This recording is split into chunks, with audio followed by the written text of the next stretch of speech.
Olá, sou Fernanda Fontoura, psicóloga, psicodramatista, docente, cantora, ativista cultural, mulher branca, bissexual, não monogâmica e mãe de 2 filhos. Estou aqui pelo Espiral Criativo como idealizadora do Tem Livro Bolando na Mesa, um projeto para ler em voz alta textos que me reviram e compartilhar para mais pessoas. Os textos que me reviram aqui são aqueles que incidem na descolonização de mim e no confrontar a minha branquitude. Os áudios de agora vão se tornando depois em áudios e vídeos editados e produzidos por Rayane Maiara e Poesia Encharcada.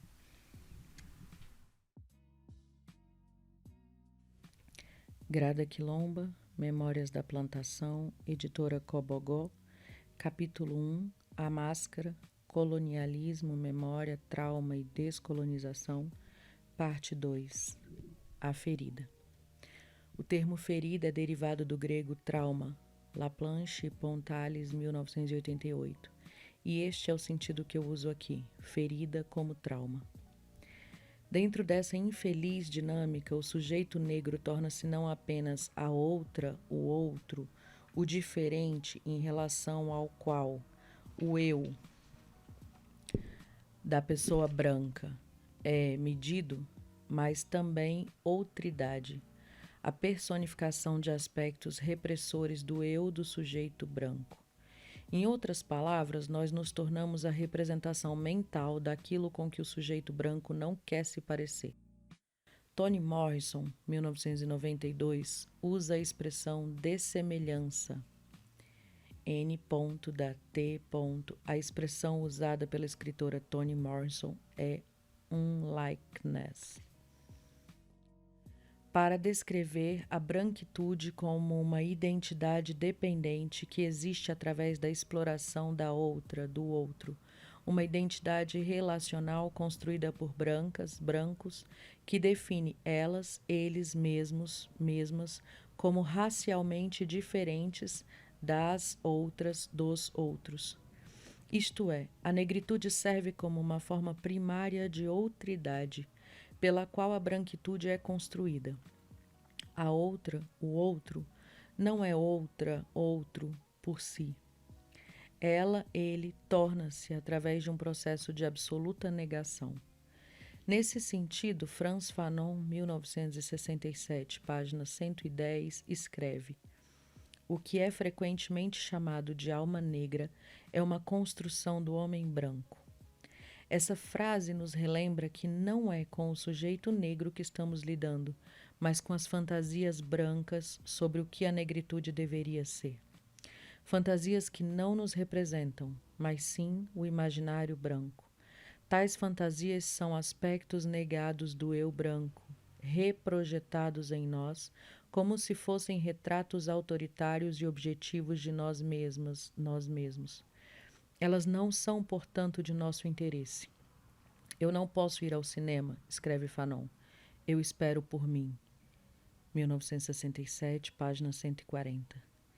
Ele espera pelo negro, pela negra selvagem, pelo negro, pela negra bárbara, bárbaro, por serviçais negras, negros, por negras prostitutas, putas e cortesãs, por negras, negros, criminosas, criminosos, assassinas, assassinos e traficantes. Ele espera por aquilo que ele não é. Poderíamos dizer que no mundo conceitual branco é como se o inconsciente coletivo das pessoas negras fosse pré-programado para alienação, decepção e trauma psíquico, uma vez que as imagens da negritude às quais somos confrontados, não são nada realistas, tampouco gratificantes. Que alienação! Ser-se forçado a identificar-se com os heróis que aparecem como brancos e rejeitar os inimigos que aparecem como negros. Que decepção ser-se forçado a olhar para nós mesmas, nós mesmos, como se estivéssemos no lugar delas, deles. Que dor estar presa, estar preso nessa ordem colonial. Essa deveria ser nossa preocupação. Não deveríamos nos preocupar com o sujeito branco no colonialismo, mas sim com o fato de o sujeito negro ser sempre forçado a desenvolver uma relação consigo mesmo, através da presença alienante do outro branco. Hall, 1996. Sempre colocado como outra, outro, nunca como eu. O que mais isso poderia ser para mim? Pergunta Fanon, 1967, página 112. Se não uma amputação, uma excisão, uma hemorragia que respinga meu corpo inteiro com sangue negro. Fanon utiliza a linguagem do trauma, como a maioria das pessoas negras o faz quando fala sobre experiências cotidianas de racismo, indicando o doloroso impacto corporal e a perda característica de um colapso traumático, pois no racismo o indivíduo é cirurgicamente retirado e violentamente separado de qualquer identidade que ela, ele, possa realmente ter. Tal separação é definida como um trauma clássico, uma vez que priva o indivíduo de sua própria conexão com a sociedade, inconscientemente pensada como branca. Eu sentia lâminas de facas me abrindo de dentro para fora. Eu não conseguia mais rir, observa Fanon, 1967, página 112. De fato, não há nada para se rir a respeito. Enquanto alguém é sobredeterminado por algo exterior, pelas fantasias violentas que aquele, vê, mas não reconhece sendo dela, dele e próprio. Esse é o trauma do sujeito negro. Ele jaz exatamente nesse estado de absoluta outridade na relação com o sujeito branco. Um círculo infernal. Quando pessoas gostam de mim, dizem que é apesar da minha cor. Quando não gostam de mim, apontam que não é por causa da minha cor. Fanon, 1967, página 116. Escreve: em ambas situações não tenho saída. Preso no absurdo. Parece, portanto, que o trauma de pessoas negras provém não apenas de eventos de base familiar, como a psicanálise argumenta, mas sim do traumatizante contato com a violenta barbaridade do mundo branco, que é a irracionalidade do racismo, que nos coloca sempre como a outra, o outro, como diferente, como incompatível, como conflitante, como estranha, estranho e incomum. Essa realidade irracional do racismo é descrita por Frantz Fanon, 1967, página 118, como traumática. Eu fui odiado, desprezado, detestado, não pela vizinha do outro lado da rua ou pelo meu primo por parte de mãe, mas por uma raça inteira. Eu competi contra algo irracional. Os psicanalistas dizem que nada é mais traumatizante para a criança do que esses encontros com o que é racional. Eu diria, pessoalmente, que para um homem cuja arma é a razão, não há nada mais neurótico do que o contato com o irracional. E continua: eu racionalizei o mundo e o mundo me rejeitou sob a base do preconceito de cor. Coube ao homem branco ser mais irracional do que eu.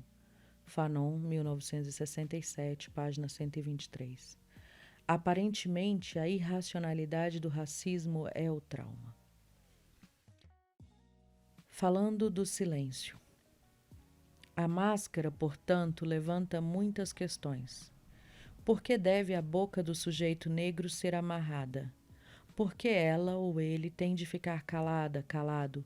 O que poderia o sujeito negro dizer se ela ou ele não tivesse sua boca tapada?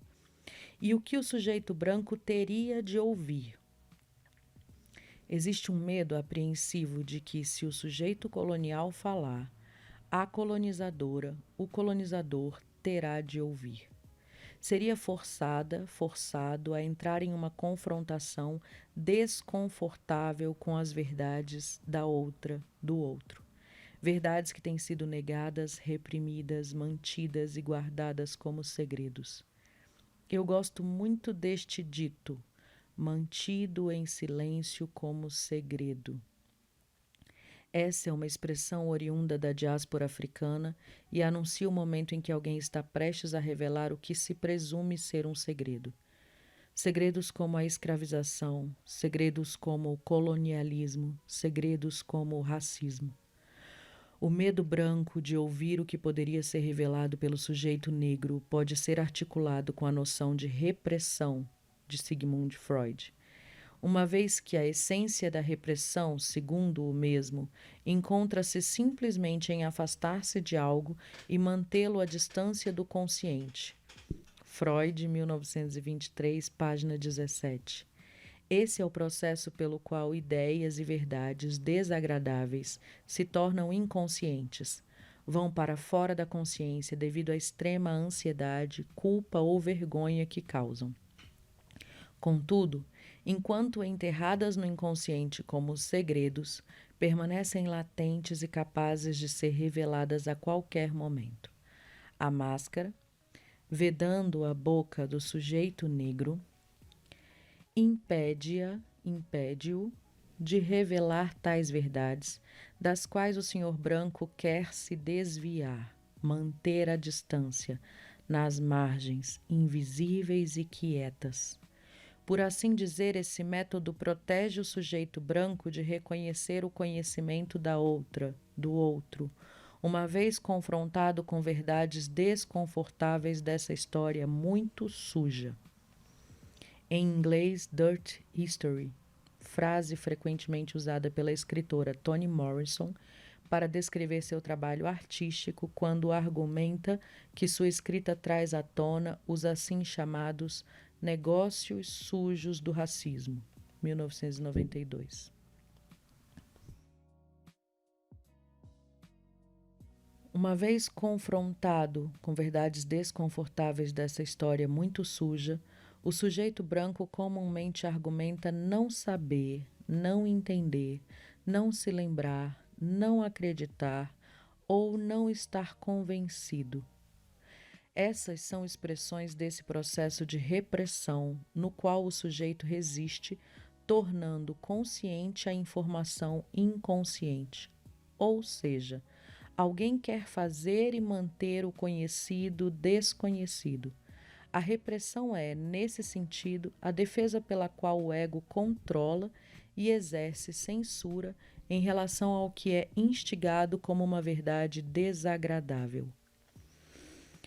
Falar torna-se assim virtualmente impossível, pois, quando falamos, nosso discurso é frequentemente interpretado como uma versão dúbia da realidade, não imperativa o suficiente para ser dita nem tampouco ouvida.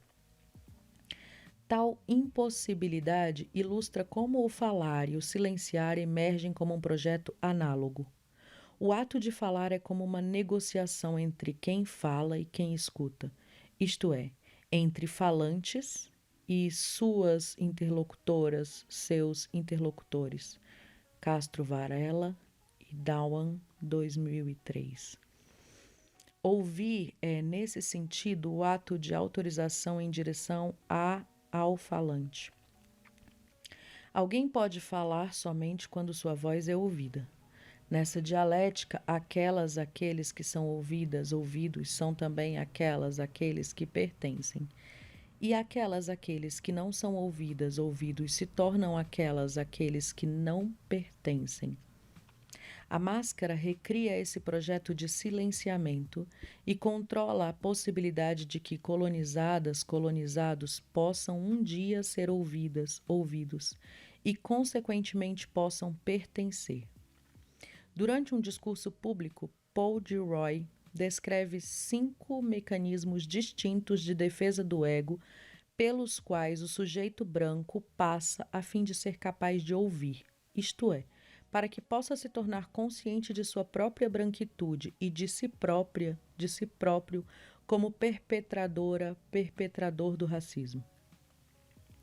Negação, culpa, vergonha, reconhecimento, reparação. Mesmo que Gilroy não tenha explicado a corrente de mecanismos de defesa do ego, eu gostaria de fazê-lo a seguir, pois acredito que seja importante e elucidativo. Negação, denial, em inglês, no sentido de recusa, é um mecanismo de defesa do ego que opera de forma inconsciente para resolver conflitos emocionais através da recusa em admitir os aspectos mais desagradáveis da realidade externa, bem como sentimentos e pensamentos internos. Essa é a recusa em reconhecer a verdade. A negação, denial, é seguida por outros dois mecanismos de defesa do ego, cisão e projeção. Como escrevi anteriormente, o sujeito nega que ela, ele, tenha tais sentimentos, pensamentos ou experiências, mas continua a afirmar que outra pessoa os tem. A informação original, nós estamos tirando o que é delas, o que é deles, ou nós somos racistas, é refutada e projetada sobre as outras, os outros. Elas, eles, vêm aqui e retiram o que é nosso. Elas, eles, são racistas. Para diminuir o choque emocional e a tristeza, o sujeito negro diria: nós estamos de fato tirando o que é delas, o que é deles, ou eu nunca experienciei o racismo.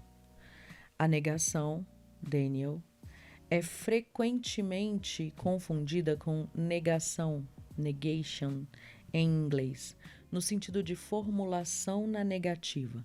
Esses são, porém, dois mecanismos diferentes de defesa do ego, não distinguidos na língua portuguesa. Na última, um sentimento, um pensamento ou experiência são admitidos ao consciente em sua forma negativa. Laplanche Pontales, 1988. Por exemplo, nós não estamos tirando o que é delas, deles, ou nós não somos racistas.